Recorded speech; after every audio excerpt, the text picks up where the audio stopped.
know about you, but I'm thinking another flood isn't such a bad idea. All in favor of just a total earth cleansing? Say aye. The Kate Daly Show starts now. What are you, class 3 sexual predator? Tier 1. Was tier 1's the highest and worst? No, I'm the lowest. You're the lowest. Okay, tier 1, you're the lowest. But a criminal. Yes. That the money came from them. What percentage of people do you estimate? I understand you don't like probabilities. Do you estimate would say, I don't care, I want the money for my children? I would say everyone said, I want the money for my children. Places like Rockefeller needed someone to say, look, we're entering a different world where numbers and the numbers of companies, portfolio management was going to be balanced. It was going to be statistical. Jeffrey, could you come on the board? Potentially sit on the finance committee. Nancy Kissinger and a bunch of other people. And David Rockefeller and I got along very well. And David started to explain to me world politics. So David would say, Jeffrey, money is going to be sort of the most important things. People don't understand money. You seem to have this knack for money. I said to be a combination of both politics and business and leadership. What do I mean? He formed something called the Trilateral Commission. The Trilateral Commission is some spooky stuff. People said it was some of the people that, the Illuminati, there's some mystery about it, people that ran the world. It was politicians, but David said most countries, the politicians get elected for 4 years or 8 years, separate from the royal families in England or in the Middle East. Someone's there for 4 years and then they're not there anymore. The most important people to have stability and consistency would be businessmen. So he formed this Trilateral Commission of businessmen and politicians from 3 major continents. So it was the North Americans, the Europeans, and the Asians. So he said to me, would you like to be on the Trilateral Commission? Now, I was just 30 years old, 32 years old. I said, great. And he said, well, you have to fill out this application so they have your bio.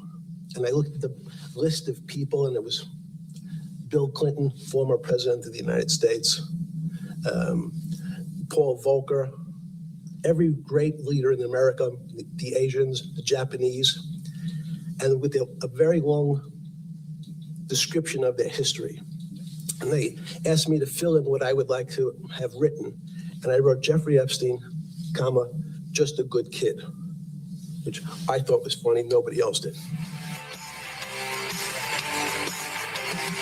So that was supposedly, because I always am going to question any interview that comes out way after the fact. Why wasn't it leaked a long time ago, right? I'm always going to question the authenticity, but if that is Epstein and he is talking about the Trilateral Commission, he just talked about the deep state in a really nice way. You're supposed to walk away thinking that that's not the deep state. That's just a bunch of people that are in money. That's what you're supposed to think. Okay. Well, if you just fell off the turnip truck, that clip's for you. Yeah, it's pretty amazing how you can just go, yeah, it's just a bunch of people and they're just cool. And yeah, we just all got together because of money. And Paul Volcker and Clinton, Paul Volcker was one of the architects of the PNAC. The PNAC agreement was the agreement that led us into 9/11, where it was like, here are the planning stages of 9/11, and we're going to blame it on some people in some caves. The PNAC said that we needed the new Pearl Harbor. That was that agreement. So Paul Volcker, it's like major deep state guy. Anyway, these are the guys that actually run the show. They run the presidency. They run everything. But Epstein just made it look like, oh, it's just a bunch of guys getting together and talking about money. Yeah, that's not what that was. Anyway, I have Susan Reeve up first and then Melissa, Midwest Melissa. So a little switcheroo today. Midwest Melissa will join us a little bit later. And I hope you're enjoying the clips and the short clips. Please share those. And let me just tell you, some of them are going viral, which I'm actually excited about, especially the ones with Dr. Brian Artis. So I love that. Oh, by the way, in the clip, he never mentioned Epstein in that interview. He never mentioned how he got in front of David Rockefeller and how he became so chummy and how he was pals with everybody. So that's the missing piece, that never gets mentioned. All right. So Susan Reeve, you're up first. How are you? I'm just doing really well. Excellent. Trying to get through to spring. I'm looking forward to spring. Yeah, January was long, and January and February, it's a struggle, my friends. Yeah, it really is. What are we looking forward to? So Valentine's Day. Yeah, I am. I mean, I've been fasting. I've been doing like 2 days of fasting, and then I know I do 2 days of liquid fasting, bone broth, and like. There is a protein shake that's dairy-free, sugar-free that I do. And then herbal teas and stuff. And I do that for 2 days. And then on the third day, or the end of the second day, I eat a little bit and then I do it again. And so I'm doing that every week and kind of getting so my health back. And because I have cardio. That kind of fasting promotes autophagy, which means your cells start cleaning themselves out because your body doesn't have to be processing a lot of food. Yeah. So it goes into repair mode. Yes. Very smart longevity experts really promote that. Well, you know what? I actually feel really good. I mean, I haven't felt this good in a while. Like I feel super, I was just eating a lot of crap. But I'd sip on this all day, Cardio Miracle. That's really helping me because it's vitamin D delivery, like the best kind you can have. And then also getting all the other minerals too into your cells. It has a way of getting them into the cells. And that's what I like about it is that I can feel it. I can feel the energy push all the time. I'm just like, I don't need an energy drink.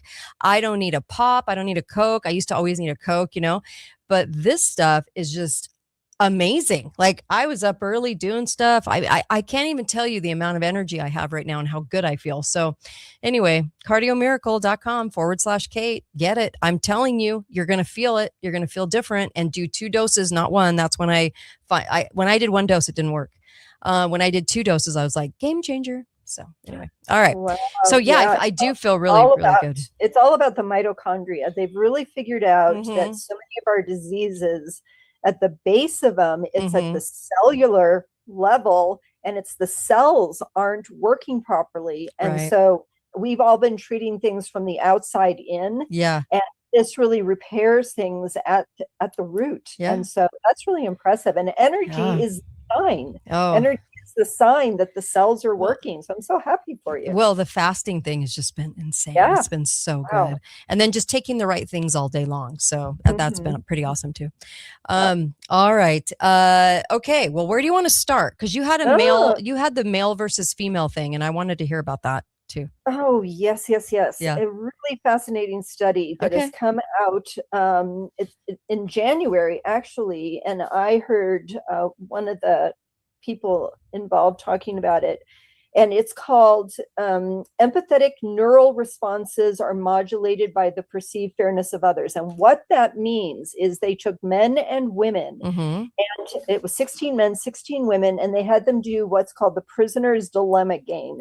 And people might not know what that is. Prisoner's dilemma is assume 2 people are arrested and you get different punishments based on whether or not you cooperate. So if you cooperate, if both prisoners stay silent, if they cooperate with each other, they get a light sentence.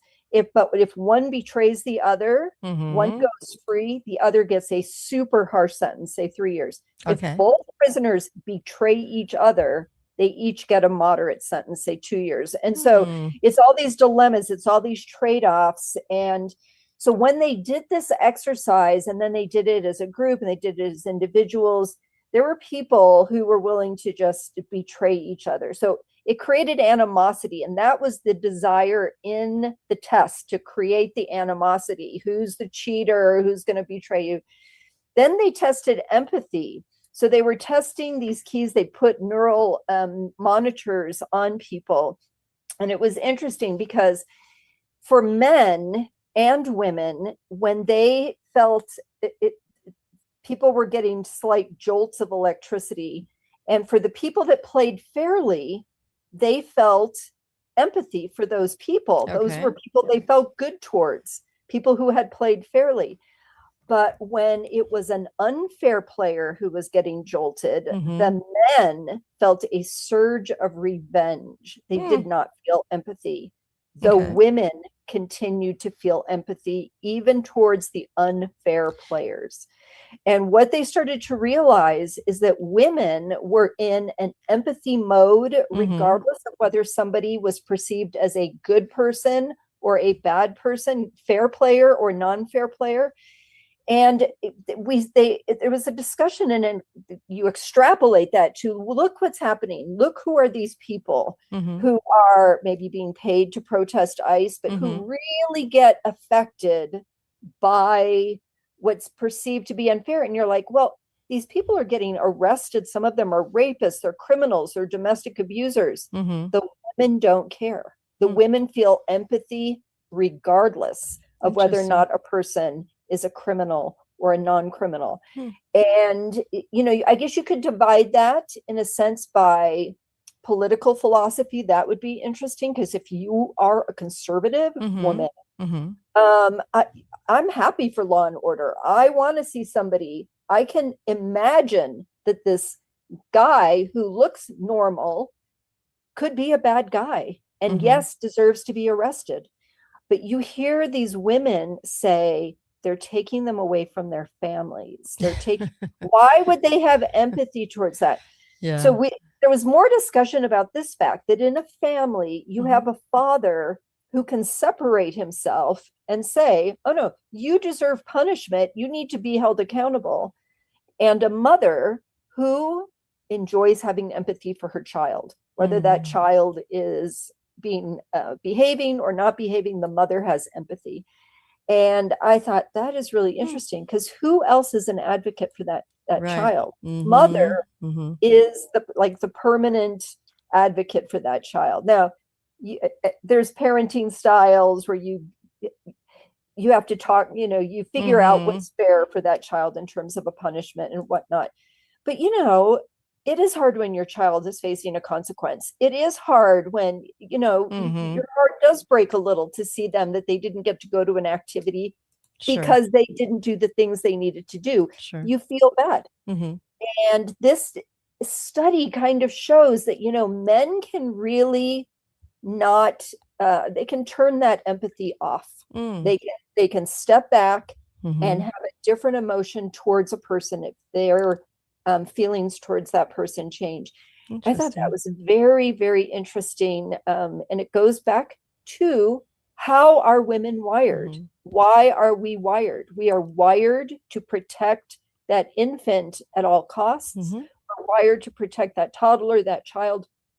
And that's good. That's how humanity has survived, right? That's why we have the babies. Because we have the babies. These separate gifts.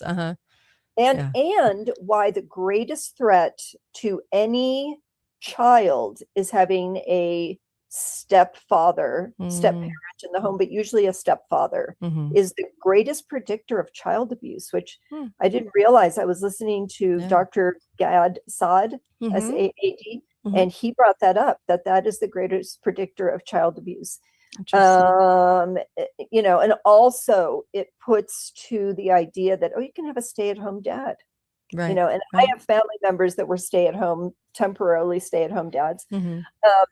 But it's a different wiring involved. Yeah. Well, we did that. We switched roles for a while when my husband was needed his degree, right? Needed his higher degree. And so we switched roles, and he fast tracked it and did a great job. But when we switched roles, I mean, there was definitely a difference I mean, him raising the kids and me raising being home all day is what I'm saying. Yes. We didn't want to do daycare. And so that's what we did. I went to work to be able to, so that he could be home doing school and watching the kids. And it's completely different. My kids will tell you it's completely different. The one thing that good came out of it too was that we both learned how each other doesn't have it harder. Yeah. I used to play that card a lot. Like, I've got it harder, and he was like, well, I'll tell you what, gals, those guys are out working hard for your family, and it's a lot of stress, and the stress never ends. It never ends. And that's a hard stress to have all the time. And to be, financially, and I'm talking about the women that stay home with their kids. The guy has it hard to do that, and the girl has it hard because it's 24 hours of poopy diapers and cleaning and doing all that stuff too, and making dinner, and it's thankless, and both are kind of thankless. Like, I think women get it wrong when they don't appreciate their husbands working hard for them, and men get it wrong when they don't think it's much of a job. It is a job, and so it's a lot of work, So yeah, I learned a lot when we switched roles, and it was humbling. It was a humbling experience for me. Yeah, and I think you are absolutely right about it being relentless, and how men have to just keep showing up day after day, and these hard jobs. You look at them and you go, "Oh, I think I could do that," but could you do it day after day, right, and not have it take a toll on you? I missed a night, a few hours of sleep the other night, and I woke up and I was had that slight morning headache. I thought, how did I do this as a mother? I remember this feeling, and you have to keep going. And it's hard. It's hard. It really is hard, but it is so rewarding. There is nothing. Now my children are grown and their grandchildren. Literally, there is nothing better. And one of the things that these scientists and researchers have been talking about is, if you're a woman and you have all this empathy, and maybe you have a dog, that you feel all this love and affection for, but who else needs you in your life? And you can see the pivoting towards these poor souls who are, being deported back to their countries. Many of those countries are, tourist destinations, but they're not thinking that, are deported back to these countries. And, that empathy turns towards these random people who then embrace them. They need the warriors, right? And they're paying them. And I just read how they're busing people into Boston for protests, busing people in. And so what does that say? But the empathy factor is big. It is big. It's just, it's so displaced sometimes, though. And what they do is they cry and they cry and they cry about that kind of stuff, but they don't understand how important it is that we know who's coming into the country. And we've never said no one can come. What we've said is we want to vet them, and they don't get that. There's just this missing link of communication or understanding, or they're zombies. I don't know what it is, but they don't understand that people can be vetted and should be vetted and should have a love for this country and not just bust through the door illegally. And so, or under the gate or through the tunnel. And I think that we have every right to be able to vet who comes in. So it's amazing to me, because if this happened over in Italy and somebody, tried to do things over in Italy and wasn't a citizen there, they would have a problem with it, but the whole world wouldn't be speaking out. Here, the whole world is like, USA, all eyeballs on you. It's kind of like that stupid Billie Eilish. Oh my gosh, that little Satanist. Making the comment that no one's illegal on stolen land, and I'm like, it was fought for land. That's a difference. Fought for land is all over the country, all over the world, and go ask Europe, and there are many fights over a very small piece of property, and you'll find it all over the place. Fought for land is not stolen land; it's fought for. So right. Well, and there's give me a break. The tribe supposedly, that originally owned the land that her $3 million house is on, they have come out and said, you are on our land. And some lawyer has now volunteered to make that point in court that she is on stolen land. And it's like, you couldn't be stupid enough to not realize that if you're living in California, that Indians were there, Native Americans were there originally, yes. But you're going to stand up in front of the world and make that comment. I know it's stolen is when somebody illegally comes into the country. That's stolen. That's true. That's stolen. Exactly. Yeah. Isn't that right? So it is. It's funny how it's completely twisted. It's kind of like women's roles and men's roles completely twisted. And the day that women finally figure out that, start just being who you are and stop trying to be everybody else and everything else, we'll have a better world, because I promise most of us were all raised by moms who got that, who understood what womanhood was. And we just have the worst understanding of what womanhood is. Womanhood now means be a man. And I think the men are like, don't know what to do. They just don't know what to do. And I feel for that. I really do. Because I like a man to be a man. I like a woman to be a woman. This is really simple stuff. So yes, Helen Andrews, who's a researcher, said if you look at wokeness, all the issues with wokeness are all feminization of systems that all desire for all of this. Let's not look at facts, let's look at feelings. It is how women operate in the world in many cases. And it wasn't a problem until we've hit this tipping point where there's more feminization in organizations. And so, but now there's just so much dysfunction in those organizations.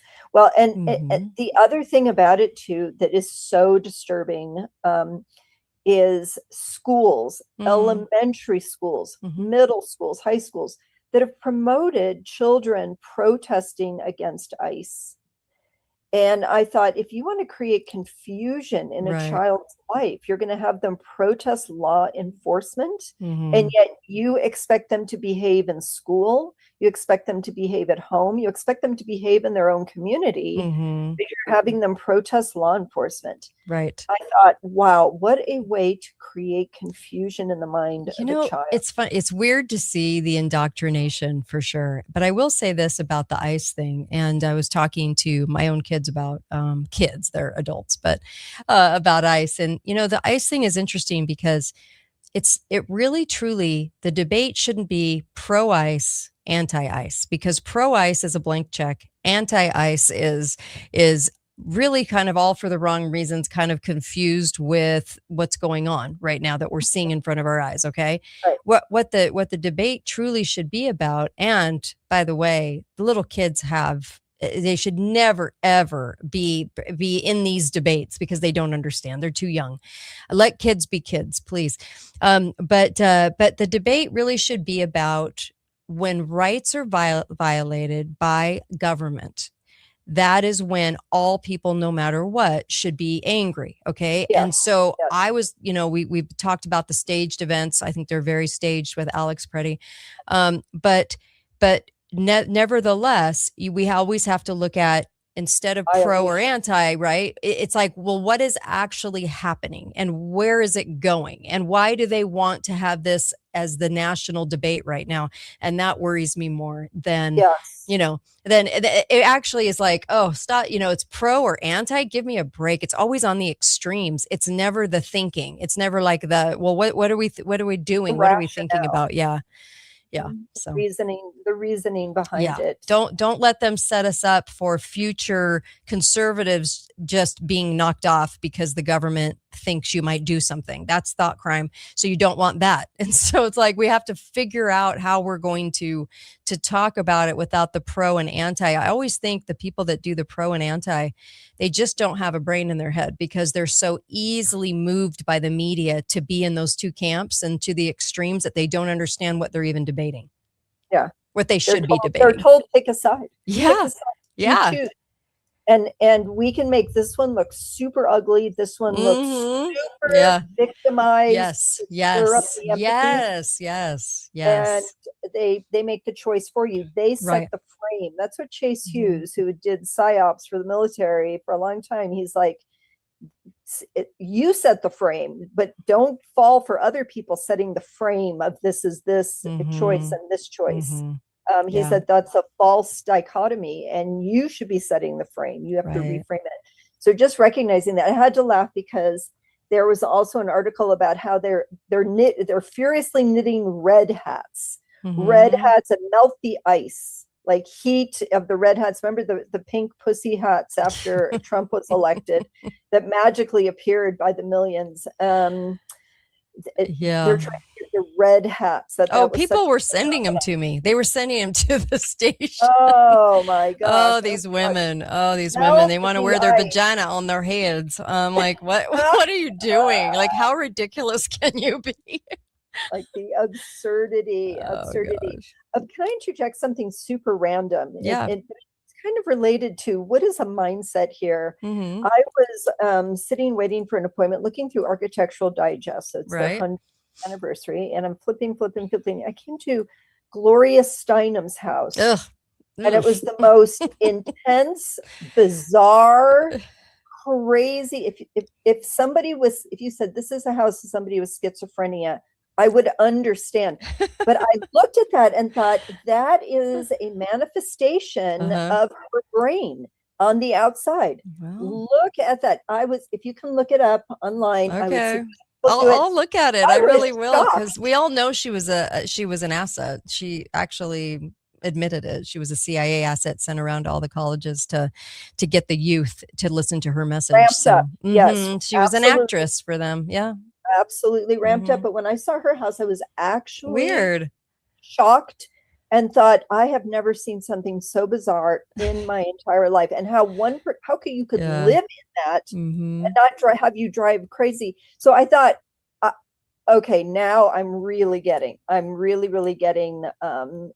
clear view of this is what the mindset that we're up against. And it does create some kind of break in people's, psychic cohesion, because you have to, the older you get, with the more stress, modern life is very stressful. You need to keep your brain coherent, cohesive. Like, you sound like you're doing really great.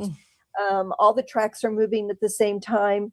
But look what it's redirecting these young people to do, to create all this emotionality over something that doesn't even affect them. Yeah. And I thought, it's almost trying to create a break. It creates cognitive dissonance. Chase Hughes also said cognitive dissonance is one of the best things people use to manipulate other people, is to stir up the unsettled, the unsettled mind. So it's something to notice. Okay. Let's talk about DNA.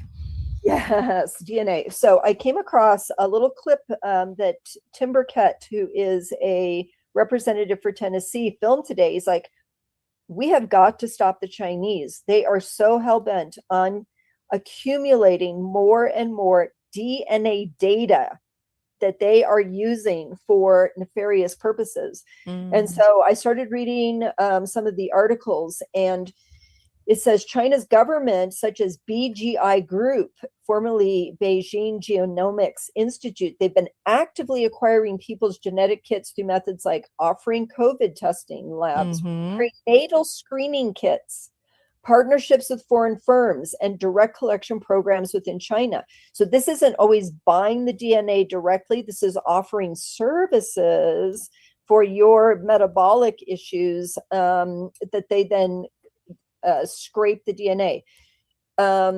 But involves investments, collaborations, data sharing arrangements that result in access to DNA material from millions of people worldwide. And it said, based on reports from intelligence officials, media investigations, and science analysts, the motivations appear multifaceted, including legitimate research goals and other types of security and military goals.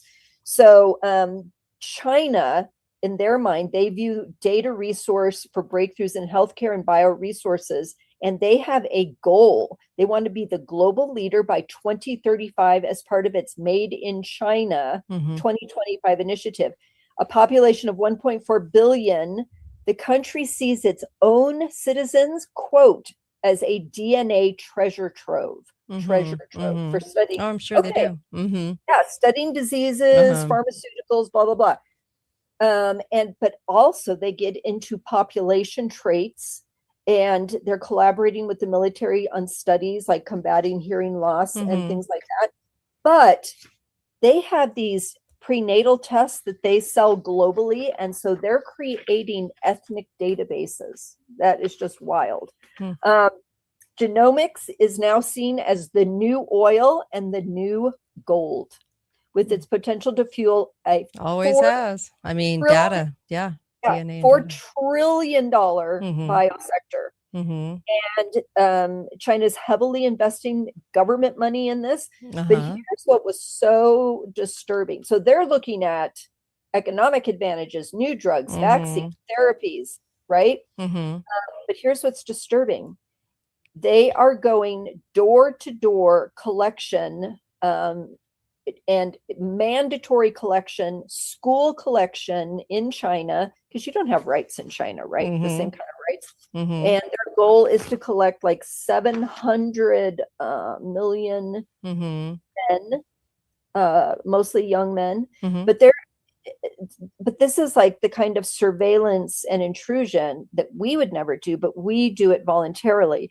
And so I wanted to interject this. There is something that I go to every year that I absolutely love. It's called Roots Tech. It's here in Salt Lake City.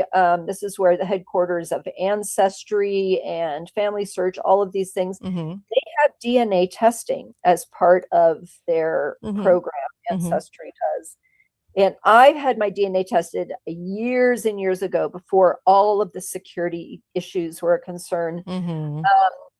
But I think it's going to be raised as an issue. I know it's going to be raised as an issue. And I personally will then report back and see what they say about it. Because if China is this aggressive, and we know they are, how is our DNA kept safe? Can we take our things offline? Does that even matter? You know, it's very encouraging. And I absolutely love it when I watch crime shows and they go, here's an unsolved crime from 30 years ago. We've tested the DNA. We found a guy. He wasn't even on the suspect list. But then we find out he was in the area. I love that. I absolutely love that. It is intrusive. It is using people's DNA for a purpose they never imagined it would be used for. And it involves family trees. Family trees are being developed from all over the world. That's great. But what else is this going to be used for? So one of the concerns is that the national security and military applications lawmakers warn China's data collection poses risks beyond research, including espionage and military edges, meaning it'll give them an edge over us.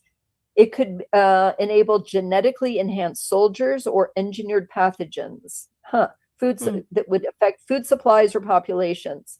So there was bipartisan U.S. legislation 2024 aimed to ban BGI from operating in America, citing fears of bioweapons. The acquisition of firms with DNA profiles are seen as steps towards dominating biotech for strategic gain. So they're saying it's just for health reasons. It's for strategic gain, including military civilian fusion programs. And so it says recent discussions highlight efforts to create bioweapons effective against non-Han, H-A-N, non-Chinese groups while protecting Chinese citizens. Is that possible? Obviously, it's going to be possible at some point, I think. Well, it's kind of like Mel said yesterday. He was saying, you know, software companies are out. And obviously, AI's in, and you can do a whole lot more with AI than you can a software company. So those are going down, and people are getting out of those with stocks. And this is kind of the same thing. It's like people are realizing how valuable this data is for the future, and it's dangerous. It's tough. The world we're walking into isn't a fun one, but there's still joy. We'll still have joy, but it's just not. It's just going to be a little scary for a lot scary for what's coming, for sure. Well, and we have to hope that there are people who, you know, I really like Representative Burkett. He seems to have good intentions and a good heart. Can people be advocates for our well-being? I hope so. You know, you don't want to give up the thought that there's nobody advocating. I think there are, and I think there are groups. And so, Yeah, absolutely a lot of hope. But it really does then emphasize to me why our health is so important, why our good health is so important, why we need to be on top of it at all times. Yeah. And not just take it for granted. Well, if you don't feel good, it's really hard to get energized to want to do anything, because depression sets in when people don't feel good, when they're in pain, or so we have to do everything in our know-how. This is why I have a lot of doctors on the show to help us to kind of understand how to get that back.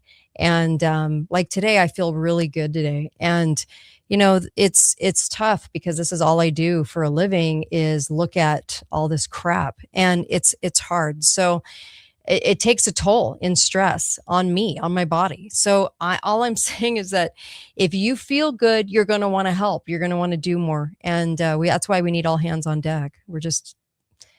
Health that's the one thing you can control, because you can make decisions about it. So yes, you have options if you're doing well. Yeah. And it's when you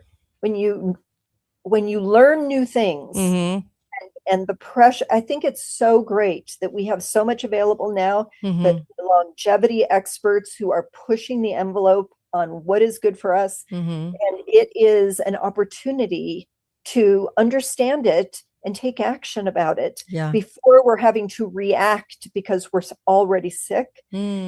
I am and so then maybe some of these things that they're doing with DNA will be less impactful on us if we're a super healthy population and family. And it's hard. If you're a healthy family member, but you have a family member who is not healthy, that then ends up affecting you, not just health-wise, but mentally, and what you can do and access. All you caregivers out there, we're talking about you. Yes, I always feel for the caregivers. Oh, it's hard. Invisible caregivers and the stress and toll on them. So that is something I thank you for mentioning. That's really important. I wanted to mention one thing before we leave this, is that China also has 140 million profiles for monitoring dissent and neutralizing protests. And I thought, they would do that, wouldn't they? They might have gotten it from us. So that's right. Sometimes I think they play up the China versus USA, even though we're hand in hand. Picture two, girls in pigtails walking through the park. It's like hand in hand, just loving on each other. And I think that they like to portray China as an enemy a lot, just to kind of raise the debate and get us like, we can't have China get that, or can't have China do that. Yeah. I don't know. I just think we're hand in hand more than anything. Oh yeah. The psychopaths are everywhere looking how to maintain power and control. And so they're going to find allies wherever they can. And China just has more freedom. It's why we moved COVID research over to China. And we passed laws here, and our own biotech people said, well, then we'll just do the stuff in China. And we were involved in that from the US. Anyway, that was just my last point. Something that far more entertaining, I think, is the Melania movie. I haven't seen it yet, and I am going to go see it. I'm not saying I'm a fan. I'm just interested in the media reaction, which has been absolute hysteria. These long articles about why I'm going to go see it so you don't have to, and it's ridiculous. It's absurd, and she's the Sphinx. I just have to smile at the hypocrisy of these media people who fawn over Anna Wintour, who is somebody wrote a book called The Devil about her. The Devil Wears Prada, because she was such a vile personality who the left loves. And she thinks like, well, here's Melania, this introvert. We don't understand her background completely. She was at those model parties with Jeffrey Epstein and Trump, where I think that's how he met her. I think that's how he met her, but they don't really want that coming out. No. And you know what? Met her. But I like Melania. Melania, there's nothing wrong with Melania. It's like they try to scapegoat, anger onto Melania. I'm like, really? She's not the star of this deep state show. She is a distraction, because there's nothing wrong with her. She does what Melania does. There's nothing there except for the way that that her relationship with Epstein back in the day, and how she probably met Trump. But yeah, I just think it's always this distraction to me. It is a distraction, but what is she doing? That's what I'm interested in, because it's provoked the media to unbelievable. Yeah. You're like, why are you throwing yourself on the ground about this? And the thing about her and Trump is, in the first administration with Trump, there were all these memes on the left about how she's a victim and she's a hostage, and Melania, blink if you need us to rescue you. That was ridiculous. It was so funny. And so now, as soon as he was elected, she was the one who initiated this film and said, I want to make a film. So this is the 20 days leading up to the inauguration. She wanted to project this image of strength, and I'm in charge and I'm making decisions. And I thought, well, that's super interesting that she said people asked her, like, well, what is it like? And she's like, well, I'm going to make a movie about it. Who did she pick as a director? This is so odd. Brett Ratner. Yeah. Warner Brothers fired in 2017 because he became accused in the Me Too movement by several actresses. Where did he flee? Fled to Israel. So here Melania plucks out of obscurity, says Brett Ratner. That's interesting, right? So, yes. The people. Yeah. I saw that and I was like, okay, just keep in mind this thought that doesn't matter who she would have picked. They're all on the list. So it's like, it is interesting because it's fodder, right? For leftists, but it's so funny to me because it's like, yeah, well, the deep secret is that they're all not on the list. I'm just kind of saying that as a cliche, but they're all in this little cabal. If you're not in the club, you're never going to be able to direct movies because Hollywood is so shammy and disgusting and evil. So it just makes me laugh because I'm like, well, all the other ones were too. Well, and he said, he said this literally, it brought him back from obscurity. I mean, it brought him back, and now he's a known entity again, and he's in the news, and he's not ashamed. He's like, I'm here. So Olivia Munn was one of the people who accused him. I've always liked Olivia Munn. But there's parts. This was what's interesting is she chose what parts she wanted to see in the movie. So she cut the trailer, which features a particularly interesting interaction between Trump and her, where President Trump says to her, "Did you watch my speech?" And she says, "No, I did not, but I'll watch it on the news later." Like almost dismissive of him. In another clip that she wanted to be in there, he said, "I had a wonderful conversation with Putin this morning." And she says something like, well, that's interesting because he just bombed another village. Like almost like to slap down his enthusiasm. Like, here we go. And I thought, well, this is interesting. But in this UK Times article, which is much more neutral, they talk about the fact her promoter says that this is about messaging and her imagery and promoting her image, because it gives the impression that she's going to be doing something more later. That's what I was just going to say. I'm like, okay, well, when they do a movie about somebody, it means they're going to do something bigger. And so are they going to run her as, are they going to do a JD Vance Melania ticket? You never know. You never know. All I'm saying is that too, right? All I'm saying is they did a movie for a reason. Now we got to figure out what the reason is, because it's always a distraction as far as what that means. So it would not surprise me if they were going to run her for office, but always remember that the deep state's running the show. So it's who they can use in those spots, right? So. Well, that's like what Jeffrey Epstein essentially said was, it's all every 4 years they're putting in puppets, these actors who come and go.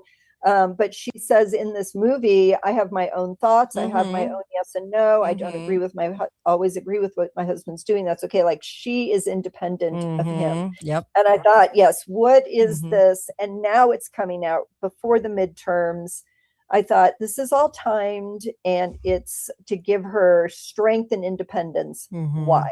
Right. That's the question. So anyway, that's That's Always a pretty much what I reason. Secretary of I State. Yeah, as since she speaks so many language, I could see that. Yeah, Secretary of State. Thanks, LB. Yeah, I've thought about that just because they would never do a movie unless they were really pushing her to the next level. So, but remember, they're all used. It doesn't matter who we're talking about. Like they're all used in that whatever capacity. So they have to do what they're ordered to do, what they're told to do, and back. So sadly, I hate that, but it is what it the is. truth. So It's the yeah, media age. yeah, It's the image yeah, age. It's the yes, communication age. And it's yeah, so meaningful to have somebody hmm who looks like her next to him. It's yes, meaningful. yeah, There's a reason, and it's the image that he wanted, hmm and it's perfect that he found somebody who looks, just like a doll on his arm. And now hmm and I think it's in part, how much older is he? He's like 25 or 30 years older than her.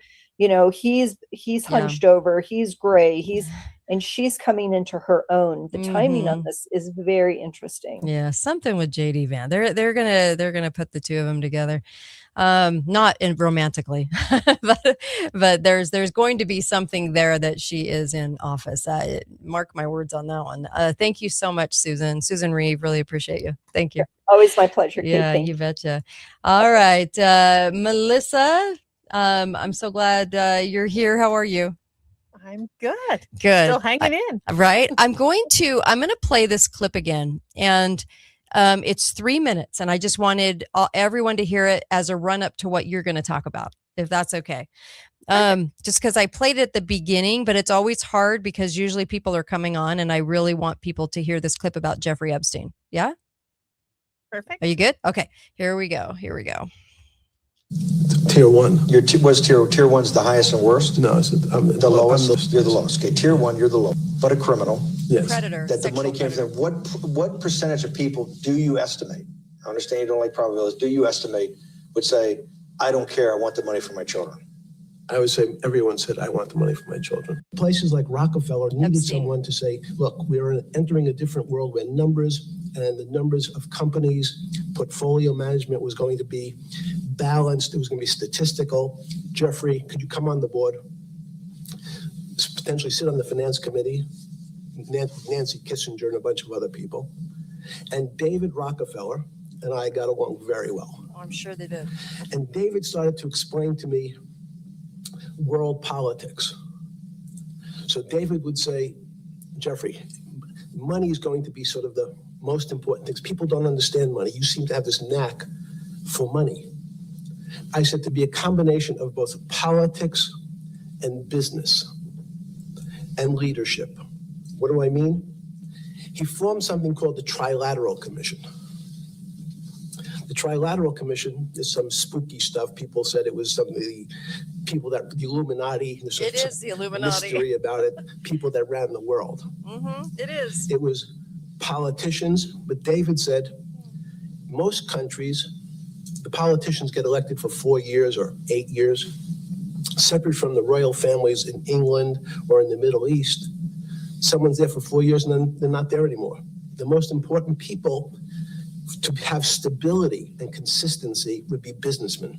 So he formed this Trilateral Commission The deep of state. businessmen and politicians from 3 major continents. So it was the North Americans, the Europeans, and the Asians. So he said to me, would you like to be on the Trilateral Commission? Now, I was just 30 years old, 32 years old. I said, great. And he said, well, you have to fill out this application so they have your bio. And I looked at the list of people, and it was Bill Clinton, former president of the United States, Paul Volcker, every great leader in Deep state America, guy. the Asians, the Japanese, and with a very long description of their history. And they asked me to fill in what I would like to have written. And I wrote Jeffrey Epstein, comma, just a good kid, which I thought was funny. Nobody else did. Yeah, don't- nobody would think that was funny. So We have a lot I to don't think talk that's about. funny either. Yeah, we have a lot to talk about. And when he mentioned Bill Clinton and Paul Volcker, I said this at the beginning of the show, but that was the guy, one of them behind the PNAC, which the PNAC agreement was prior to 2001, talking about how we needed a new Pearl Harbor for the next 20 to 30 years of war and reconstruction contracts and everything else that they do. And so when he said businessmen, remember that this was 4 years. So the Trilateral Committee, I think, was formed about 4 years after the Toronto Protocols.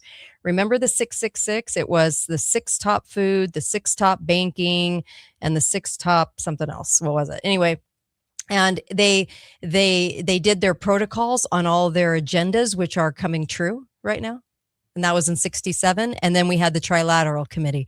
So he made it sound really super sweet and nice. Like, oh, it's just a bunch of businessmen and I'm just a good boy and we're just talking numbers and that's all we do. And I'm like, this is the actors for the deep state. Like this is who is running the presidency, these people.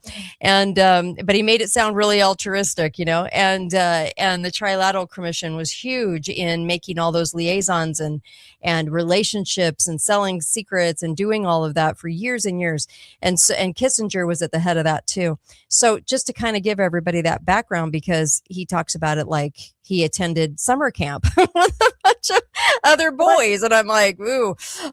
So anyways, I think most of these people are gay, but I'm just going to throw that out there because it usually is the story when they're talking about all this kind of stuff. But, well, Kate, could you tell me what year that was that he was put on the Trilateral Commission? Let's see. He was 32. So so it had to have been like what, late 80s, 80s, Okay. 90s. I don't Yeah. know. Well, if he actually wrote that on there, it was because everybody sitting at that table already knew who he was. Of course, he doesn't get in front of all those people. It's such a joke the way he talked about it, such a lie, because he doesn't get, you can't right? You can't get in front of any of those people unless you're part of the club and have been trained up as part of the club. Yeah. Yeah. Well, my husband's a nice guy, but he's not being invited on the Trilateral Commission. Yes. Thankfully, Yes. I wouldn't want that. Yes. You know what I mean? That's just ridiculous. They all knew who he was already. And we'll talk about why they knew. Yes, we will talk about the numbers. So this will be interesting because this is another like POV, another well, really what you're saying. Well, you say it because I want you to come on and talk about this. Okay. Well, I have had this kind of burr under my saddle for a really long time that the sex trafficking, all of that business is kind of it's the honeypot. It was the trap. Yeah.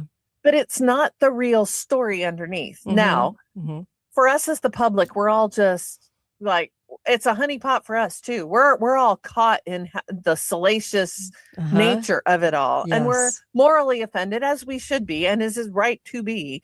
What he was doing was heinous and morally offensive in every way. What all of them are doing. He's the guy they're shining a light on, but what all of them are doing. Ugh. Right. The whole Epstein scenario, the island and underage girls and whatever. But young boys. The public stops right there. You're That's right. what he was doing. You're right. They do. I have not heard anybody in the media anywhere talking about Jeffrey Epstein financial fraud, the banker that he was. And I think the real criminality, and I have to say this carefully, because all of the underage girls, all the pedophilia, that is real criminality too. Oh, yeah. Yeah. But I think maybe should we say the first criminality and the deeper criminality and the stuff that's still hidden and not getting talked about at all.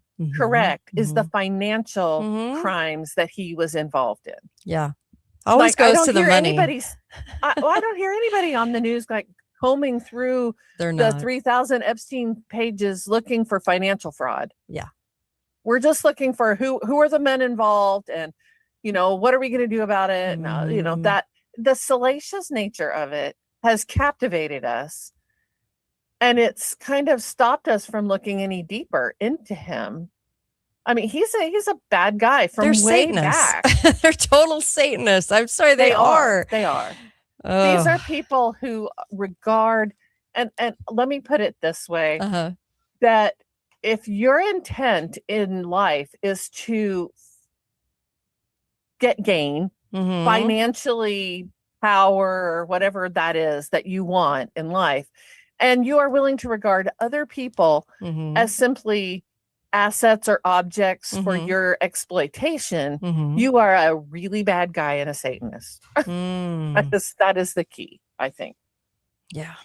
So what I want to do is I want to kind of turn the dial back on Jeffrey Epstein and go way in the Wayback Machine. Okay. You know how I like to do that. That's my favorite thing to do. Yes.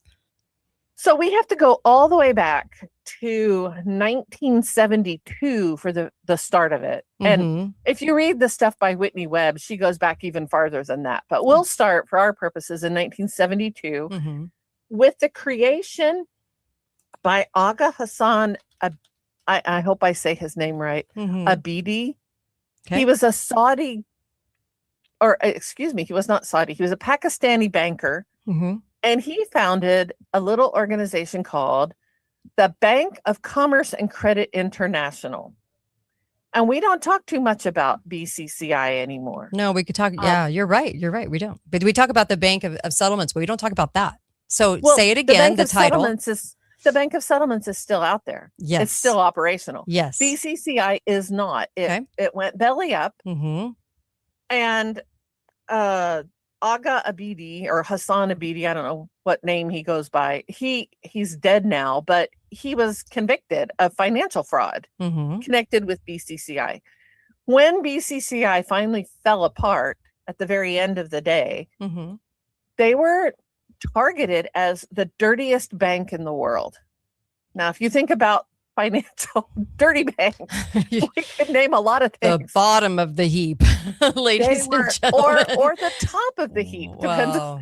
They were the top. Yeah, in their terms. Sure. They're the ugliest guys. And they were, so we'll start there. Okay. We'll add to that the creation in 1976 of the Safari Club.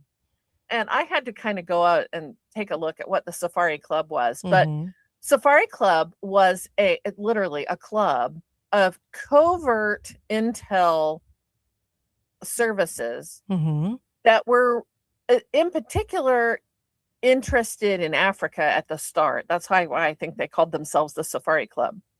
But initially it was Iran, Egypt, Saudi Arabia, Morocco, France, and then kind of nibbling around the edges was the United States, South Africa, Rhodesia, and Israel. Okay. That formed the Safari Club. They did some kind of crazy stuff in Zaire. They did some crazy stuff in Somalia.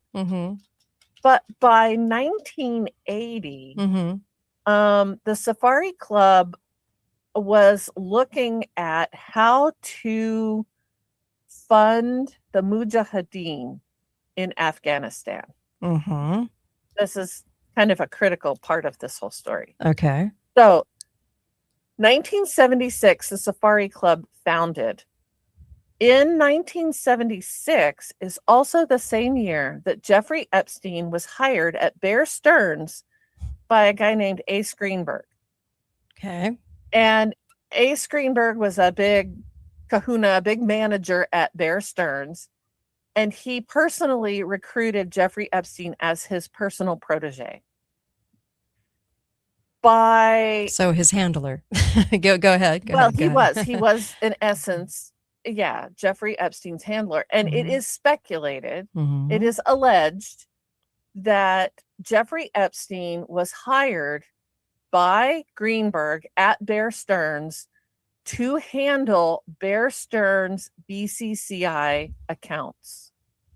So BCCI is an independent bank out there, but they're very secretive. They were not, and they had established themselves in Luxembourg, in London, and in Karachi, Pakistan. And then they were interested in expanding BCCI's influence, and Bear Stearns saw an opportunity because BCCI was being funded with Saudi money. And so it is speculated that in 1976, Jeffrey Epstein was hired at Bear Stearns by Greenberg with the intent for him to handle all of Bear Stearns' BCCI accounts.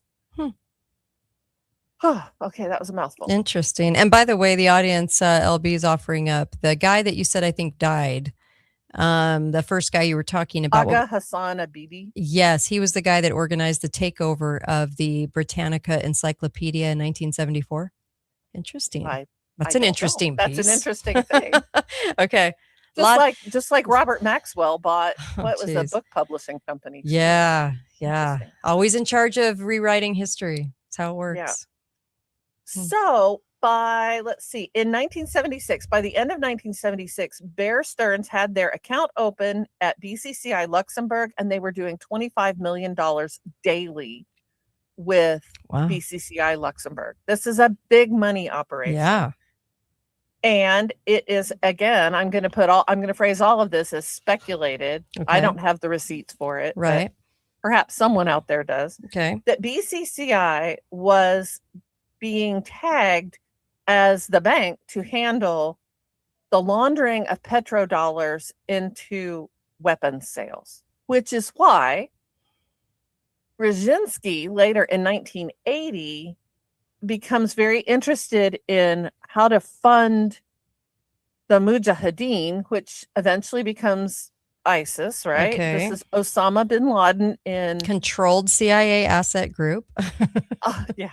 Portrayed as a terrorist group. Mm-hmm. Well, what Brzezinski said, he takes this clandestine helicopter over to Pakistan and he lands, he's going to talk to the Mujahideen guys. And he says, we want to get you some weapons. We want you to make the Russians look bad. It's always Russia, right? Always. So we want to get you some weapons so that you can fight Russia. Mm-hmm. But how are they going to do that? That would not be something that our U.S. Congress would vote on in a public vote. Mm-hmm. It would be very unpopular with the public. So how are they going to do it? They're going to do it through BCCI.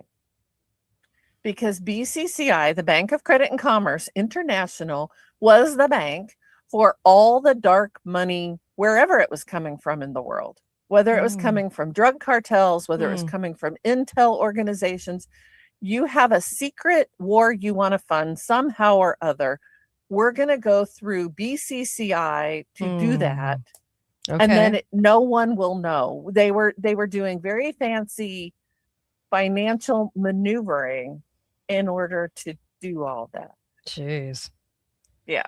And let me remind you. Very interesting. Who's running that show? Mm-hmm. Jeffrey Epstein is the guy who's making money. He's transforming. He's doing a magic trick. He's making money become invisible out there moving through the world. That was his specialty. Mm-hmm. By 1978, we have the Iranian Revolution. Mm-hmm. And like I said, the Safari Club wanted to launder money for weapons to the Mujahideen. Brzezinski and the CIA wanted to do the same. Bear Stearns in 79 was doing $2 billion in BCCI brokering transactions. And in 79 and 80, Jeffrey Epstein is flying back and forth to London, meeting with, remember, BCCI has a London, a Luxembourg, and a Karachi, Pakistan offices. Okay. So as Bear Stearns' representative, he's flying to London to meet with his London counterparts, handling all this money. So sometimes people say, where did Epstein get all his money from? Where did he get this amazing network? How did he know all these people? Now you know. Now we know. Now you know, because he was flirting and hanging around with all of these people that are slushing dark money through BCCI, and he's a part of that. Interesting. 1981 and 82, Epstein is believed to be meeting with CIA, MI6, and Saudi intel. Mm-hmm. He was having personal meetings with Doug Leese, who's from British MI6. Mm-hmm. He was actually shared an apartment in New York City with Stan Pottinger, who is a known CIA asset. Yeah. And Adnan Khashoggi, the Saudi gun runner. That's why those were three of his really good friends. Birds of a feather. It's interesting though. I played that piece on John Kiriakou, who I've had on the show, ex CIA, right? They're never ex. Well, they're always present CIA. But he was there going, oh yeah, he was just a Mossad agent. Well, it's no, he wasn't just a Mossad agent. He was, all the intelligences work together. So to kind of pawn it off on Mossad agent, I was just like, yeah, that's not completely honest there. You know what I mean? Yeah, working with the Mossad, but not completely honest because they all work together. It's fascinating to me. I would hesitate to say it's all of them, but it's fascinating to me over the time that I've been studying any of some of this dark stuff, how often you run into stories that involve the CIA, MI6, the Mossad, the Saudis, the French, the Israelis, not Mossad, but the same players come up over and over and over again. Yeah. There is a little clique of them, and they are trying to run the world. Every now and then I hear Putin say something about him disliking all of that, and I think, yeah, I kind of dislike it too. Not that I'm a Putin fan. I'm not a big Putin fan, but I just think I think Russia's controlled. So I mean, I think when he's saying things about this, I think he's actually being pretty honest. I do, yeah. We've just painted a picture of him, so he can't do much more except be honest. Okay, by 1981. Jeffrey Epstein has left Bear Stearns, and he's kind of running a business on his own. And I think this is a kind of a transitional time for him. He gets a fake Saudi passport, presumably with the assistance of Adnan Khashoggi, and sets up these what's called a crude oil deal, which is just a ruse for saying money laundering, with Stan Pottinger and Doug Leese. Okay. So now we have Epstein on his own, still running money. 1985 and 86 is Iran-Contra, right? Right. Remember all that? Yes. And Jeffrey Epstein is part of the finance for Iran-Contra.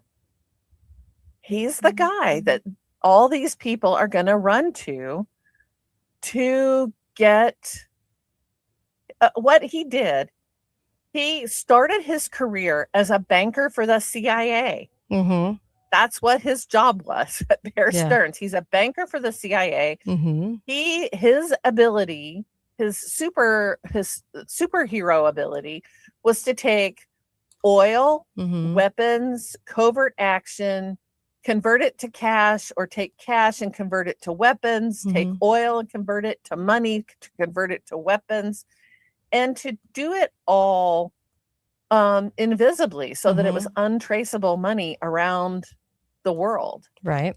So he had a whole network. By 1981, 82, he has a whole network of dark money, international intrigue that includes Saudi billionaires, Israeli intel operations, including Ehud Barak, who was heavily involved with Mossad and visited Epstein 47 times in New York, with British arms dealers, with the Spanish and French and English royalty. Every one of them. This is all CIA conduits. They're all spying on each other, and Jeffrey Epstein's in the middle of that network. He's playing to the highest bidder. So why was he being protected when he's arrested in 2006, I guess, after the grand jury indicts him in Palm Beach? Why does he get protected? We're all just like, oh, why didn't they prosecute him? Well, Alex Acosta, the Florida prosecutor, said that someone higher up told him to lay off of Epstein because he was an intel asset. Who's higher up than the Attorney General of the state of Florida? You figured that out. I don't know. Who told him to lay off Epstein? Epstein? It's a club and we ain't in it. That. And everybody that's on the list is saying they had a fundraising meeting with him, It makes me laugh. I'm like, another fundraising meeting, huh? Imagine Epstein sitting in court spilling this story in an open courtroom. The intel community worldwide could not have him do that. So what does he get? He gets a little slap on the wrist. He was, I think, found guilty of a single charge of soliciting for prostitution. He gets so many months house arrest with a little ankle bracelet. Nothing. It's nothing. It's not even a slap. And what's interesting to me at this point is that of all the people that have been involved with Epstein, the names that we could name, Prince Andrew is the only one that's going to pay the price here. They like their scapegoats. they pick certain people to be the scapegoats. So yeah. So that's why I think this is why I think that the girls of Epstein's Island and other places, what Epstein was really tempting powerful people around the world with was the financial fraud. I can take your money and I can make it disappear in the world. You'll still have it, but nobody will tax you on it. No one will know where it is. We can set up secret funds because that was his specialty from the time he was 25 years old at Bear Stearns, was to take money and make it disappear. And so how tempting is that if you're Bill Gates? How tempting is that if you are, we've all seen, the number, if you're Bill Clinton, I can make things disappear. I can make your assets disappear. I can make you more money on the black financial markets. You can have all your dreams. So that was what enticed them through the door. But once they got there, I'm sure some of them are enticed by the girls. But the girls are the honeypot. They're the way in which we gain that leverage over people, so that if I'm from country X and I want information about country Y, I can go through Epstein to get leverage on the president, the royalty, the head of state, the CEO of multi-million-dollar business. I can go through him to get that leverage so that I can make them dance on my strings. So that's what I think. Yeah. That's my personal thinking about it. I've never thought that the girls are the end of the corruption. They're not. I think that's the icing on the cake. Yeah. I think it's a smaller part actually of what has been going on. There was a piece written and it was all about how Elon Musk was trained in a psychological manipulation with this Jeffrey Epstein funded program. I think it was called The Edge, these psychological nudge units. And then this program called The Edge, which was funded by Jeffrey Epstein. And there were meetings that took place even back in 2010 and 11 that were Jeff Bezos and the owner of Google, Sergey, and him and Epstein and all these different people talking about the future of humanity, how they were going to, set things in motion. So I think there's just so much more there, but the media will, like you said, only concentrate on this fraction of it rather than the whole banana. Like they won't talk about how intricate everything is with this club and how much they all work together and who owns the programs and the softwares and the software programs that went in and knows where the bodies are buried. Like I said, I'm not always sure that they're all cooperating together. I think these are backstabbers with each other as well. Could be. I mean, they're meeting together, but that doesn't mean they're all on the same page. Is that what you're saying? Yeah, that's what you're saying. Yeah. So if I work for the CIA and you work for MI6 and I want to know what you know, I'm going to get you in a compromising position so that I can exploit your information for my purpose. Sure. And so these are horrible people. These are genuinely, I mean, who needs friends like this, right? And I think that what they don't want us to think about, I think it's very, pardon the phrase, but it's kind of a sexy story, if you know what I mean, to talk about underage girls, and it's, we can kind of comprehend, although I don't comprehend it, honestly. Well, but we can understand that kind of sexual corruption. I've always wondered why anyone that's committing a crime would take a photo doing it. So when I see all these pictures, my first thought is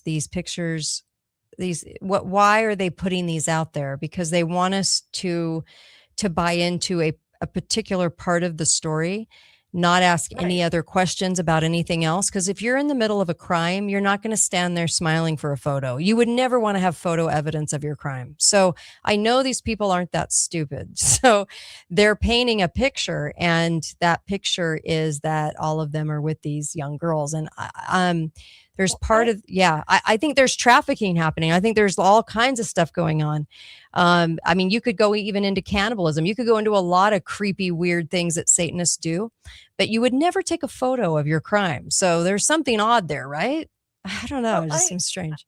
I think at a certain point, some of these people have been corrupt for so long, they believe truly that they're untouchable. Okay. They truly believe that. Talk a little louder. You're not coming in very loud. Sorry. I think at a certain point, many of these people have been doing corrupt things for so long, they think they're untouchable. They think they will never be caught. They've been doing this for 20 or 30 years, and no one has ever caught them. So why not? But doing them and then taking a picture, knowing that picture is going to be out there for anyone. Well, how exciting. How exciting. Maybe. To live on the edge. I mean, these people are nuts. These are crazy people. They're not. But they're smart. That's why I'm like, they're not that dense. There's something odd about it, is all I'm saying. Like, why did they do that? Why are they showing all these pictures and they have them at the ready? So I don't know. There's just something odd about it. That's all. Well, you know what? We're not seeing photographs of the financial fraud, are we not? Mm-mm. Because how do you take a picture of that? How do you take a picture of someone moving assets around the world and into slush funds and laundering money from here to there? There's another interesting aspect to this. Ghislaine Maxwell was asked under oath to describe a little bit about what Jeffrey Epstein did. How did his financial stuff work? And what she said, it was fascinating. She said, imagine, she said, she's just going to make this up, right? She's just making it up. She said, if, say, for example, this has a big money, they get a big chunk of money, and they're cooperating at the moment with the Sinaloa cartel.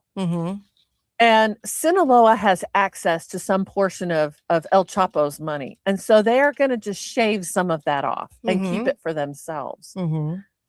Now, El Chapo can go to someone like Jeffrey Epstein, who's dealing with all of them, and say, I want my money back. And Jeffrey Epstein will go get the money from Sinaloa, and he'll keep a cut of it for himself and return the rest to El Chapo.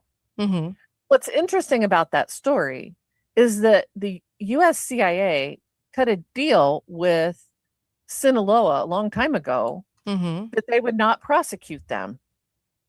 And interestingly enough, when we go to arrest Maduro, what is the charge against Maduro? That he's cooperating with the Sinaloa cartel.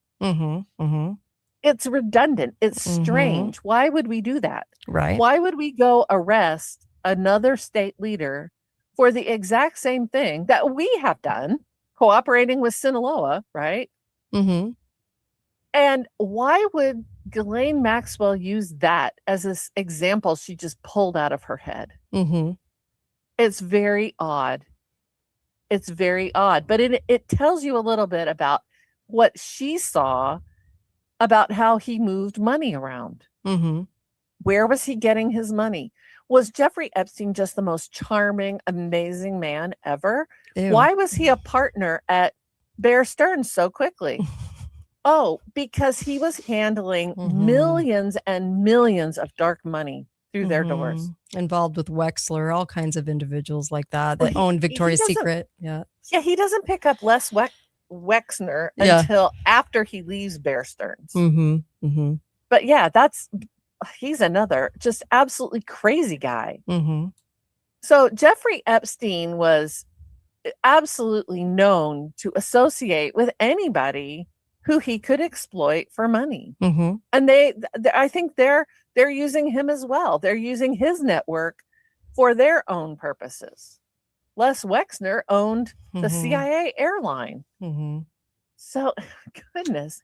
Another part of this is that Congress, why are they having to vote on whether to see files or not? That is a sham. That's a sham. That is not, that's not a thing. They've made it into a thing. It's not a thing.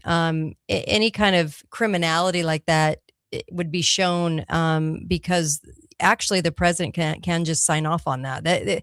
Congress voting on whether to see it or not is actually ridiculous. I shouldn't even go through Congress's hands, I believe. But anyway, well, constitutionally, it's ridiculous. But I just wanted to kind of share that perspective on Epstein, that he was not what he seems. If we look at what the media is feeding us right now, there's a lot more to him and his criminality and immorality than just sex crimes. Well, it reminds me of Diddy. So Diddy, they'll talk about his sex crimes, but they won't say that many people high up the ladder had him in that spot to traffic and funnel and do the things he was doing. So they'll never tell the whole story, and they wouldn't in this either, right? So they'll just never tell the whole story about who was telling. You'll never hear who was telling Diddy to do what and who put him there. Just won't.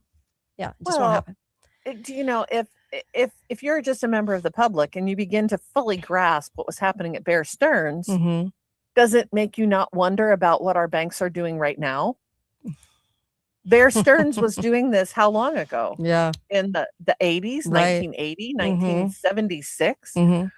Who has taken over this job to launder money? Sure. And, let's not think for a minute that money laundering has stopped or that it's not a thing. That this was just something that happened back then in those days. And Jeffrey Epstein's dead now, so it's okay now. Yeah. No, they've just moved elsewhere.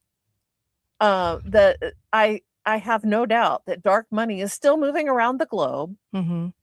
Through somebody's hands. Now, so one of the things that just came out in the Epstein papers was Jeffrey Epstein's comment that everybody knew he worked for the Rothschilds. Well, great. More dark banking stories. But it's a story with many tentacles, I think. Sure. I think we're not at the bottom of it. But I don't know that we have the will to get to the bottom of it. At the end of the day, it's like everything else that happens. You'll never see all of it. Okay. So you'll never, and nothing will ever be done about it. So it's fodder. It's kind of like, the trials, even though they were rubbish, the trials were fakery through CIA courts for several years before the election. And they were all done by CIA courts. And this is why when you were looking at those courts, you saw that no family members were ever there. It wasn't nothing went according to law. Like everything was weird. Right. And they were CIA courts, but it stayed in, my point is it stayed in the news for years because they could utilize that. So they're going to utilize parts and remnants of this, of these files that no one was ever going to see. We still are never really going to see.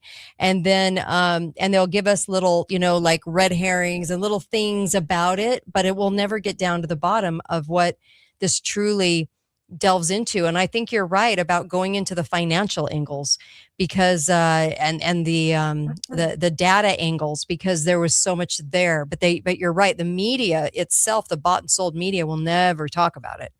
Never talk about it. Because they're involved in it. Yes. That's part of the reason they're not going to talk about it. And, the other thing is it takes a great deal of mental fortitude to follow a story about financial fraud.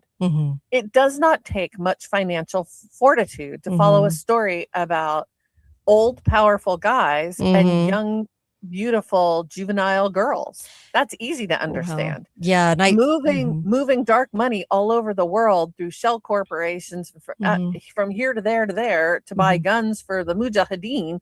That's not quite so easy to follow or explain to the American public. True. And the reason I was talking about the photos with the girls, very, very readily taking these photos, which they knew would get out somehow, some way, because they always do. But, and I know they're smart. And so part of me wonders, and I know I'll offend people because of the way I say this, but part of me wonders if that's part of the Men Are Pigs project that's been going on since the 70s, 60s and 70s, with men being, worthless and women having it all and knowing it all. And that it goes to the Men Are Pigs project, and that really what we're not being shown is probably the boys involved, is what I'm saying. Like the boys. It's not really about the girls, it's about the boys, because whenever they show us something, it's usually the opposite. So would that expose many people as gay? It could, and or pedophiles. Okay, but mostly with boys, I would imagine. That's where my brain takes me, because I'm like, if they're showing us this, then it's not that, it's this, and it's even crazier. I'm not even sure all of it is sexual misconduct either. I have heard a rumor, and I will state it as a rumor, that Bill Gates was interested in doing like nasty, torturous things to children, not for sexual gratification. Although now the STD story has come out too. So, but just because that's who he is, and who knows, when you have people in this state of corruption, and in this kind of mental frame, anything, they can do anything they want, and they think that they have a right to do anything they want. When you begin to define other human beings as fodder or cattle, or they're just there for you to exploit and use however you want, you can do anything. It doesn't have to be, and we're not seeing that. Yeah, you're never going to be shown that. All of the real story is what you're saying. It would be shocking, and it would be horrifying. And I think none of us, I mean, I don't know that I want to see that. I know already, without seeing that these people are morally bankrupt on every level, from financial to moral to ethical, all of it. They're just corrupt. Right. There was a story about Bill Gates, and of course, his wife was on a program, and his ex-wife was on a program, and how he gave her an STD, and then was writing Epstein, and then of course slipped her antibiotics for the STD without her knowing. I think all those things actually are lies. I think that they're conjuring that up to get us off real stories about it. I think that there's going to be so many things like that that are talked about on our right that aren't accurate. I just, there was something about that story that seemed very fake to me, because she's one of the clubs. So he it's one of the club. There's a lot of stuff. Yeah. In the 3,000 pages. Yeah. And it's some of it post dates Epstein's supposed death. And so I have heard that conversation as well. And some of this stuff is just bait for us, so that we'll never know which of this stuff is true and which of it isn't. Yes. Like we won't know how much AI we see with Epstein too, and how much is created content. So there's a lot there. And I'm not saying that things aren't going on. I think they're worse than we have realized. I think they're worse than we think. But we're always told, they're always shoving out the story that is the distraction story. So I think you're right on that. I think it's way deeper and way weirder.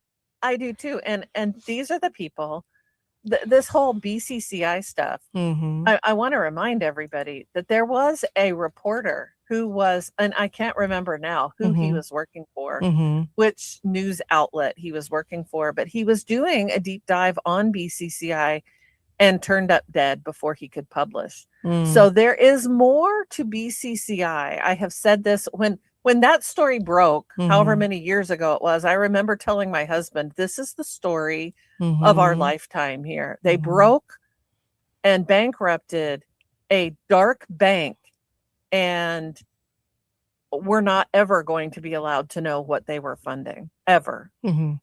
So I still think there's much that we don't know about BCCI, about who was involved with them, what it funded, and about what they were funding around the world. I'm with you on that. I think we won't know what it funded. Well, it could have funded, somebody had to provide the funds for, the lab in China that grew COVID, right? Somebody had to provide funding. Well, that was our CIA. It is, but they have to fund it in a way that is untraceable. Yeah, you're right. That's I see what you're saying. They can't write a check and put it in the mail. Yes, they have to run it through some kind of bank or some kind of transfer of wealth. How does that happen? Somebody is the banker for these people still to this day. Who's doing that? And I'm not sure whether AI can do that in the future. Maybe that's a job that AI will be doing. Well, we'll all be on the blockchain where everything we do is transparent, but don't think for a second that they're going to be on the same system. So they'll always work around that system. The criminals of society usually do. There will always be dark money moving. Yeah, I mean, it's just how it goes. I spend a lot of time reading about the international, the bank. What you said the name of it earlier? The International Bank of Settlements. The BIS bank in Geneva, Bank of International Settlements. Sorry, the BIS, and they were funding both sides in World War II. Yeah, they were funding Hitler as well as funding things in England and in America. Let's take a caller. Hi, caller. Welcome to the show. Go right ahead. Yeah, Kate, what a fascinating show you got going here. Thanks. I did know about BCCI way back in the 90s and the what have you. Is your guest familiar with the American Free Press? No. She says no. Okay. All right. American Free Press did cover a lot of this. Not specifically Epstein, of course, way back when, but they did get into BCCI and how the Shaul Eisenberg was the big one financing a lot of the operations against Kennedy and the operations for hauling Israeli when they stole from Apollo, Pennsylvania, the nukes from the Numet Corporation. Right. So obviously, you still had Meyer Lansky was the big money launderer back in the 60s and the 50s and what have you. But it looks like that the baton was passed off from Meyer Lansky to Epstein, because the American Free Press, the newspaper that John Wayne helped bring about, it was called the Spotlight back then. They exposed much of this machinations and tying to the Mossad and to Maxwell and all these people. And one last thing, on the sex part of things and the Zorro Ranch and everything in New Mexico involving Mr. Epstein, I heard rumors, Kate, back in the 90s, and everything that's coming out now is really confirming them about Angel Fire, New Mexico, and the Zorro Ranch. Yeah. That Bill Clinton had murdered, this is a rumor now, had murdered a couple of high school age girls after using them there. At the time, I thought that was outlandish when I first heard this. And there's so much confirming things. He did that and more. And Bill Clinton, just like the rest of them, are guilty. And the knowledge that the people around Trump or Trump himself have to have on these reprobates like Hillary and what have you it's definitely established. We have to do something about it, and I don't think it'll be done politically. We're going to have and Kate, not with a coup as such, or the military. It's going to have to be retired generals and admirals that really know the score and that can come in with the American people behind them and shove some of these modern military men out of the way and get the job done. That's the only way. Otherwise, we're going to have a helter-skelter revolution. No, we need, or a civil war. We need a revolt, but they need to take those people down. Thank you. Appreciate it. Thank you, Kate. Thanks. It's fascinating. I think if anybody's interested in the Meyer Lansky avenue on it, I recommend Whitney Webb's book, which I'm trying to look up the title of it right now. My phone won't let me see it, but she's got a 2-volume work that is theoretically about Epstein. Mm-hmm. But the whole first volume of that book lays the foundation with Bronfman and Lansky and all of the, she goes all the way back to the days of, it's called One Nation Under Blackmail. 2 volumes. And I'll just offer this caution with it. Sure. I read the first volume and got about a third of the way into the second volume, and I had to put the book down. And I was just like, this is making me depressed. Welcome to my life. It's so grim. I didn't even get to Epstein, actually. Yeah. I did not even get to him. But she's laying down, Whitney Webb lays down the pathway that led directly to Epstein. And you're right, Meyer Lansky, by the time of Epstein, Meyer Lansky was an old guy. And so it was time for the torch to pass somewhere else. But yeah, financial impropriety and financial fraud and laundering dark money is nothing new. Right. Epstein just did it on a much bigger scale. And even the sexual impropriety is nothing new. Whitney Webb traces that right in parallel. It's the same story over and over. So she starts way back in the J. Edgar Hoover days. So before Kennedy, before any of that, and you will see those same names come up again and again. I also wanted to share this. This was kind of interesting. There's I don't know how many people are aware of Nick. I think he says his name Freitas or Freitas. He's out of Virginia. Oh yeah, Nick Freitas. Yes. Yeah, he's got some good clips. I've played him. I've played him on the show a lot. Yeah, he said and he has a little clip out. I think it was just out today, and it started out by him saying, "Yeah, anybody who thought Pizzagate was not real is. I wonder how they're feeling today, because we've gotten some proof of that." But here's what he said: if we want to stop powerful people from doing horrible things and continuing to get away with it, here's his 3-point plan. I think it's so great. He says the first thing is we need to set an example, like medieval style. Make some arrests, have some convictions in an incredibly public way, so that these people who are doing this need to be scared to death of what could actually happen to them when they're found out. Because I think that's what Epstein proves, is that these people were not afraid. So number 2, his suggestion is when we constantly push sexual degeneracy culturally, it becomes the norm. He says, why do we continue? All the weird story time at the library, and we have to have every kind of book available to our children. What do they think was going to happen? So we've got to stop that. And the third thing was, he said, dads in particular, but parents need to make sure that this doesn't happen to their kid. We all need to become, super bears about protecting our children's innocence, and that there will be a reckoning from us if anybody tries to touch our kids. So I kind of agree with him, but I thought it was hilarious. Reckoning. Wait, say that again. You cut out. Sorry. Oh, we need medieval style reckoning. Ah, gotcha. Okay. Like where it's so public. Like in the Middle Ages, they cut people's heads off and hung them on the gate of the city as a warning. This is what we do to people who do this. Yeah. And he said, right now, nobody's afraid. Yeah. Yeah. And there's just 2 things bothering me about this Epstein thing. And number 1 is the pictures, which I just think smart people aren't going to take photos like that. But so they're out there. And the other thing is why do these individuals like Andrew and Clinton and all those guys need to have trafficked girls? Why aren't they just girls will be there trying to get close to them and trying to get in their peripheral? So that part doesn't make sense. So I'm just trying to make sense of the Epstein thing, because whenever we're told by the media something, usually it's the opposite. So that's why I'm trying to figure out what there's more here that we haven't uncovered. So we'll get busy even doing more deep dives, right? Because something doesn't make sense about that. It's like they don't need trafficked girls. They can meet them. So I don't understand. I don't know. There's just something wonky here. Something wonky.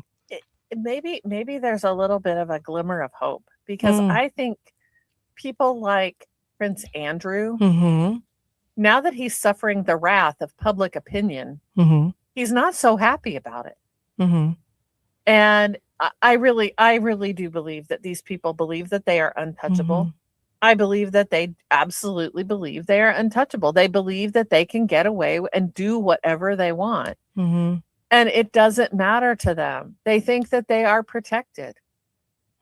And so they why should they care? And a certain number of them, I had just heard that Epstein's homes, they had cameras in every room, including bathrooms. They surely knew that they were being filmed, but they just don't care. Right. But I mean, the filming thing, people in this day and age where it would have been a lot different, I think in the 40s and 50s, in this day and age, a tryst with a woman, even a teenage girl, wouldn't have done much, but little boys, that would be more pedophiles or doing something much deeper with these kids would be more of a honeypot, right? So they're shoving out the young girls, but I'm like, that isn't a deal breaker for a lot of people, like as far as taking them out of the limelight. So it has to be something deeper going on. Are we willing to talk about satanic ritual? Yeah, I mean, I'm sure these guys are Satanists. I'm sure there's a lot of that going on, but we'll have to look deeper too. There's something just really strange. I don't know. I don't know about the story they're putting out versus what the reality is. I don't know. We're getting there though. And I think the money thing, like you said, it's always about the money. And so there's a lot of money going on for data, for body parts, for little boys. I don't know. You go back to the 90s, and that's when they were trying to uncover all the 80s, 70s, 80s, and 90s of all the little boys, right? The boy prostitutes and stuff. And they were trying to bury all those stories in the press. Tom Brokaw did a story, and then it was removed. And then about the boys ranch, remember that in the Midwest? I don't know. There's just some even more sinister things happening, and I just can't put my finger on what it would be. And maybe I don't want to. Like you said, maybe it's too much. Do we need to know every detail to know that they're corrupt, that these people are wicked and evil? I don't think I need to know that. Yeah. To end on a religious note about it, somebody was, and I can't remember now who it was that said it, that when God says vengeance is mine, he doesn't say vengeance will be mine someday. He says it is mine now. And maybe we need to have faith in that. Yeah. That I mean, we don't, and this is not saying that we don't need to prosecute these people or bring charges against them or whatever. They just never will. I mean, the reality is that no one ever gets prosecuted. That's a different thing, that whether they will or won't. But we can have confidence that these people they're not wholesome, decent, happy, well-balanced human beings. The real question for me is, how much is ever enough? What possible temptation could there be for Bill Gates to protect his money? I mean, how much money does he need, really? Is there any end to their appetite? And that's what you're seeing. You're seeing people who have a voracious appetite for money, for power, for control over others, for sexuality, for whatever. They just want everything. They want it all. And they regard you, Kate, I hate to break it to you, but we are the sheeple, we're just the little cattle people. Yeah. And that's for sure. It's not, I'm not being a cattle person to say, I don't need to know all of your crimes to know that you're wicked. Yeah. And that God will have his. Yeah, I don't need to know every nook and cranny is what you're saying. Yeah. I don't need to know. Yeah. By their fruits you shall know them. So, these people are pretty easy to see. It's the people behind them that I worry about even more than even them. It's the people behind them, the ones that we can't see, because they're always going to shove out onto the stage the people they want us to argue about, right? Bill Gates is a total fraud, and he never developed Microsoft. And so, but they shove him out there in the story plenty, right? So they utilize their assets, and these people are assets. And so that's why I'm like, and who's behind the assets, you know? Well, trust me when I say that Jeffrey Epstein's day had come too. He was no longer useful. So the show has moved on somewhere else because we know him now. If I had talked to you in 1976 about him, you would have said, Jeffrey who? We didn't know who he was. We didn't know what BCCI was. Right. So when he's fed to the media machine, to the public fodder, you know that they're done. The machine is done with him. Yeah. The machine should be done with a whole bunch of other people too. Right. We should be done with Bill Gates. Yeah. We should be done with Alex Bezos. We should probably be done with Elon Musk as well. Yeah. Jeff Bezos. Yes. Yeah, all of them. Yeah. We should be done with the CEO at BlackRock. None of these people have our interests or our liberty at heart. Yeah. None of them. Yep. I'm with you. I'm with you. No, great. It was great. I'm so glad that you covered this because interesting, very, very interesting part of the story to examine that doesn't get talked about. So I thank you for that. Thank you. My pleasure. You're the best. Thanks, ladies. And of course, thank you. I really, really appreciate you. And if I have some things to share, I'll hit it live tomorrow. If not, I won't. But I'm doing some research. If I present it, it'll be tomorrow. And live, same bat station, same bat channel. And of course, we're back. Be faithful, be fearless. And thank you for your support of the sponsors. When you go to katedalleyradio.com, the sponsors are there. And I really need you to support them because otherwise we can't do this. We just simply can't do it. January is a rough month for us. February is rough. And I'm telling you, if you go to those sponsors and get those things, they will help us stay on the air and you'll get something for it. Very, very cool. Go get some Cardio Miracle, get some energy, right? Like this, okay? But I really appreciate you guys. Thank you. And thank you and good night. I'll talk to you guys later. Thanks, Melissa.